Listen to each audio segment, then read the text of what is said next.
परमेश्वर ने दशमांश क्यों बनाया? दशमांश का परमेश्वर को पैसे देने से कोई संबंध नहीं है। परमेश्वर को आपसे कुछ नहीं चाहिए। आप परमेश्वर को कुछ दे भी नहीं सकते। धरती पर जो कुछ भी है पहले से ही परमेश्वर का है। परमेश्वर को हमसे कुछ नहीं चाहिए। पर जब परमेश्वर ने कुछ निर्धारित किया तो वो इसलिए नहीं कि वो उसे चाहिए। दशमांश और दान इंसानों के लिए परमेश्वर का मैनेजमेंट ट्रेनिंग प्रोग्राम है। परमेश्वर को हमसे एक पैसा भी नहीं चाहिए, पर फिर भी उसने कहा कि हर चीज का 10वां हिस्सा मेरा है। पर हम सिर्फ पैसों का सोचते हैं और ये हमारी प्रॉब्लम है। अगर आप जूतों की 10 जोड़ियां खरीदते हैं तो उनमें से एक आपकी नहीं है। अगर आप 10 ड्रेसेस खरीदते हैं तो उनमें से एक आपकी नहीं है। अगर आपने 10 फल खरीदे हैं तो उनमें से भी एक आपका नहीं है।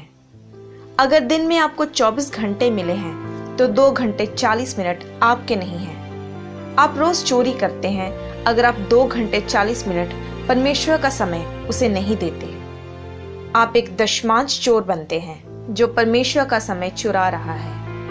आप टीवी देखते हुए 2 घंटे 4 घंटे 8 घंटे निकाल देते हैं और परमेश्वर को वो 2 घंटे 40 मिनट नहीं देते जो उसी के हैं। आप 2 घंटे 40 मिनट भी मैनेज नहीं कर सकते। आप पैसों का सोचते हो, पर पैसा आपकी प्रॉब्लम नहीं, मैनेजमेंट आपकी प्रॉब्लम है। परमेश्वर आपको किसी भी समय वो ड्रेस देने के लिए कह सकता है, उनमें से एक आपकी नहीं है। तो दशमांश और दान पैसों के बारे में नहीं, पर मैनेजमेंट के बारे में है। परमेश्वर ये कहता है कि क्या आप लगातार हर चीज का 10% मेरे लिए निकाल सकते हैं? हर चीज का 100% परमेश्वर का है। अगर आपको 10,000 रुपए मिले हैं तो उनमें से 10,000 ही परमेश्वर के हैं।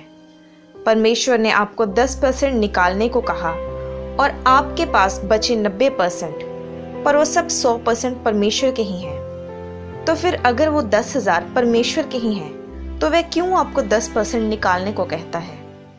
ये बात उस 1,000 रुपए की नहीं है जो आप निकालेंगे, पर आपकी उन पैसों को निकालने की काबिलियत के बारे में है। आपकी मर्जी, आपके कंट्रोल, आपके उस पैसों को निकालने के डिसिप्लिन के बारे में है।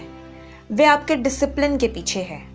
अगर आप वे 10% अच्छी तरह से मैनेज कर रहे हैं तो वह आप पर बाकी के 90% के लिए भी खुशी से भरोसा करता है। पर क्योंकि आप 10% में विश्वास योग्य नहीं रहते तो आप बाकी का 90% भी गवा देते हैं, जिसके कारण आपके पास कुछ नहीं रहता। तो फिर आप परमेश्वर को बताते हैं कि इस महीने के दशमांश मैं नहीं दे पाऊंगा क्योंकि इस बार पैसों में बहुत तंगी आई है। तो परमेश्वर भी कहता है कि तुम बोल क्या रहे हो? तुम्हारा उद्धार, तुम्हारी सैल्वेशन उस टाइथ में ही है। अब हम देखेंगे कि दशमांश देने से आपके जीवन पर क्या असर होता है। इनमें से हर शब्द मैनेजमेंट के लिए है।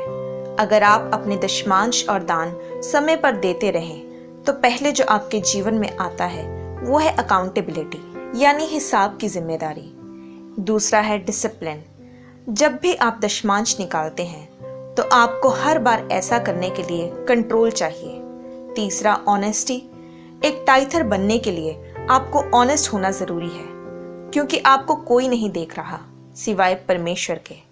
आप सभी को झूठ बोल सकते हैं, पर परमेश्वर जानता है कि आपने टाइथ दिया कि नहीं। इसका मतलब टाइथ देना आपको ऑनेस्ट बनाता है और मैनेजर्स का ऑनेस्ट होना बहुत जरूरी है। चौथा है डिलीजेंस, यानी आप लगातार इस बात पर काम करते हैं कि आप वे 10% चुराए नहीं, और मैनेजर्स को भी यही करना होता है। पांचवा फेथफुलनेस, यानी वफादारी। मैनेजर्स में यही कमी होती है कि वे वफादार नहीं होते और टाइथ देने के लिए वफादारी की जरूरत पड़ती है। 6वां ट्रस्टवर्दीनेस। आपको हर बार टाइथ देने के लिए परमेश्वर को आप पर हर बार ट्रस्ट करना पड़ता है। मैंने आपको एक मैनेजर के गुण बताए हैं। वे अकाउंटेबल होते हैं, डिसिप्लिन्ड होते हैं, ऑनेस्ट होते हैं, डिलीजेंट होते हैं, फेथफुल होते हैं और ट्रस्टवर्दी होते हैं। प्रभु यीशु मसीह ने एक दिन टॉप क्लास मैनेजमेंट दिखाई।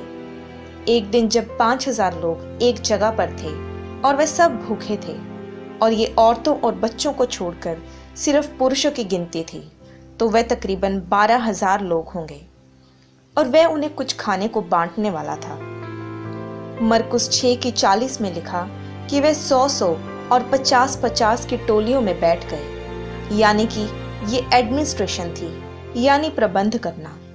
फिर उसने 5 रोटियां और 2 मछलियां रिसोर्सेज के तौर पर ली। उसकी तरफ देखा जिसके वो रिसोर्सेज थे, फिर प्रशंसा के तौर पर उसका धन्यवाद किया कि वह उन्हें उन रिसोर्सेज को इस्तेमाल करने दे रहा है।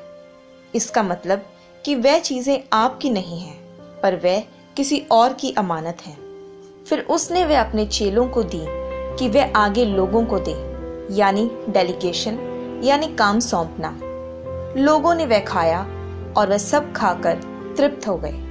ये कस्टमर सर्विस थी और लिखा है कि चेलों ने हर टुकड़ा उठाया।